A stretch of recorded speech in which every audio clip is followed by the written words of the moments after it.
আসসালামু আলাইকুম সবাইকে। কেমন আছেন সবাই? সবার জন্য নিয়ে এসেছি খুবই মজার, ইউনিক আর খুবই ইজি একটা পুডিংয়ের রেসিপি। আজকে এই পুডিংটা আমরা খুবই ডিফারেন্টভাবে তৈরি করছি। রেসিপিটা দেখতেই বুঝতে পারবেন। আর এটা কতটা সুন্দর হয়েছে সেটা তো দেখে বুঝতে পারছেনই। আর খেতেও একদম অমৃত হয়েছে, খুবই মজা হয়েছে খেতে।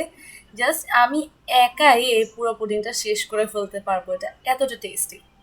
আজকের পুডিংয়ে যেমন পুডিংয়ের ক্রিমি একদম টেস্টটা থাকছে, সাথে থাকছে সেমাইয়ের টেস্ট। এটা আপনার রেসিপিটা দেখতে দেখতেই বুঝতে পারবেন। তো চলুন আর কথা না বাড়িয়ে আমাদের রেসিপিটা শুরু করি। আর যারা এখনও আমাদের চ্যানেলটা সাবস্ক্রাইব করেননি, প্লিজ প্লিজ করে দিবেন। আর যারা করেছেন তাদেরকে অনেক অনেক ধন্যবাদ। আর আমার রেসিপি দেখে যদি আপনারা কোনো কিছু তৈরি করে থাকেন, অবশ্যই অবশ্যই আমাকে কমেন্ট করে জানাবেন। তো যেহেতু আমরা পুডিং তৈরি করছি, ফার্স্টেই আমাদের লাগবে ক্যারামেল। তা আমরা এখানে অলরেডি চুলায় একটা পাত্র বসিয়ে তার মধ্যে আমরা চিনি দিয়ে দিয়েছি। এটাকে এবার একটু নাড়াচাড়া করে আমরা সুন্দর একটা ক্যারামেল তৈরি করে নিব। বেশিক্ষণ এভাবে রেখে দেওয়া যাবে না, ক্যারামেলটা পুড়তে দেওয়া যাবে না। খুব সুন্দর একটা গোল্ডেন কালারের ক্যারামেল আমরা এখানে তৈরি করে নিব।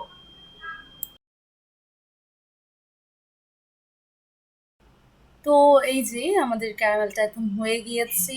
এবার আমরা যেই মোল্ডের মধ্যে আমাদের পুডিংটা তৈরি করব সেটার মধ্যে এই ক্যারামেলটা ঢেলে দেব। আর দেখতেই পাচ্ছেন যে আমরা কি মোল্ডে ক্যারামেলটা সেট করেছি আর আমাদের পুডিংটা কোন শেপে। আস্তে আস্তে বলছি যে কিভাবে পুডিংটা এই শেপ থেকে ওই শেপে চলে গেল। তো ক্যারামেলটা এখন আমরা এখানে ঠান্ডা হতে দিয়ে আমরা আমাদের বাকি কাজগুলো সেরে নেব। আমরা এখানে চুলায় একটা প্যানের মধ্যে দিয়ে দিয়েছি ঘি। এবার আমরা এর মধ্যে দিব সেমাই। সেমাইটা দিয়ে এটাকে আমরা খুবই ভালোভাবে আর কি এই ঘিয়ের মধ্যে ভেজে নিব। খুব সুন্দর করে এটাকে নাড়াচাড়া করে কিছুক্ষণ এটাকে আমরা ভেজে নিব।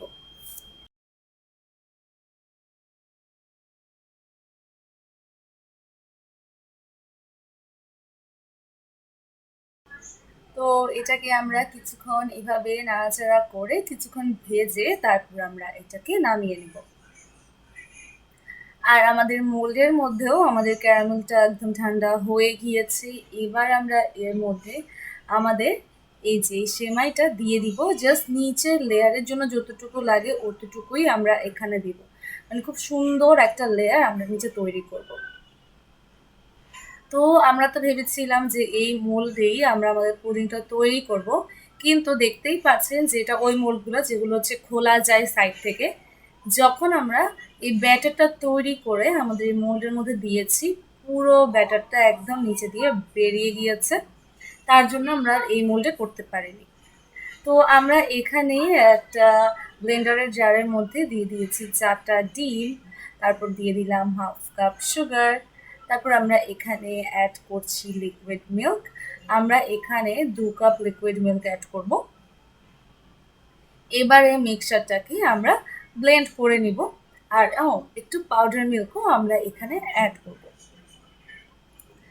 তো এই পুডিংয়ের মিশ্রণটা যখন আমরা করে এই মোল্ডের মধ্যে ঢেলেছি, একদম সাইড থেকে সব নিচে দিয়ে বেরিয়ে একদম পুরো টেবিল হয়ে গিয়েছে। তাই আমরা আর এই মোল্ডে করতে পারিনি। বাকি যতটুকু বাকি ছিল ওখান থেকে আমরা এই যে দেখতেই পাচ্ছেন আরেকটা মোল্ডের মধ্যে এগুলো নিয়ে নিচ্ছি।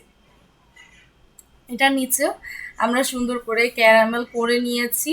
তারপর আমরা সেমাই আর পুডিংয়ের যেই মিশ্রণটা সেটা আমরা এখানে দিয়ে দিয়েছি। আমরা এখানে নিচে করে আলাদা সেমাই বসাইনি। আগের বাটিতে যা সেমাই দিয়েছিলাম সেগুলোই একদম পুরো পুডিংয়ের মিশ্রণ সহ এখানে ঢেলে দিয়েছি। এবার এটাকে আমরা স্টিম করব 20 to 25 মিনিটসের জন্য। তারপর চেক করে নিব।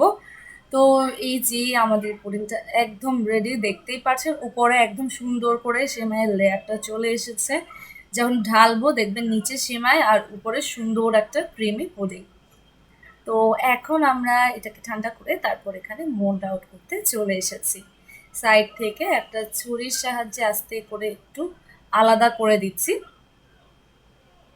এবার এটাকে জাস্ট ঢেলে নেওয়ার পালা, এটাই হচ্ছে সবচেয়ে ইন্টারেস্টিং পার্ট।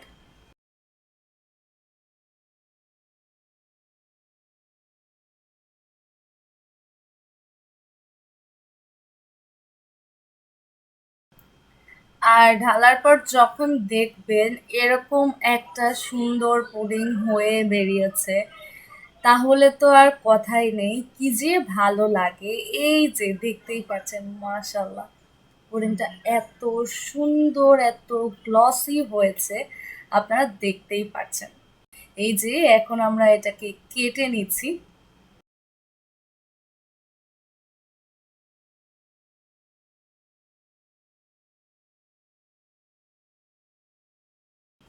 আর এটা খেতেও কিন্তু দেখতে যেমন ক্রিমি টেস্টি লাগছে, খেতেও তেমনই হয়েছে।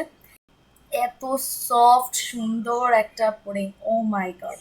আপনারা যদি রেসিপিটা ফলো করে তৈরি করেন, ইনশাল্লাহ আপনাদেরটাও একদম একদম পারফেক্ট হবে। তো দেখতেই পেয়েছেন কত সহজে আমরা কত সুন্দর টেস্টি একটা পুডিং তৈরি করে নিয়েছি।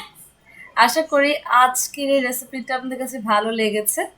আমার তো শুধু এটা খেতে না, এভাবে তাকিয়ে থাকতেই ইচ্ছে করছে, এটা এতটা সুন্দর লাগছে।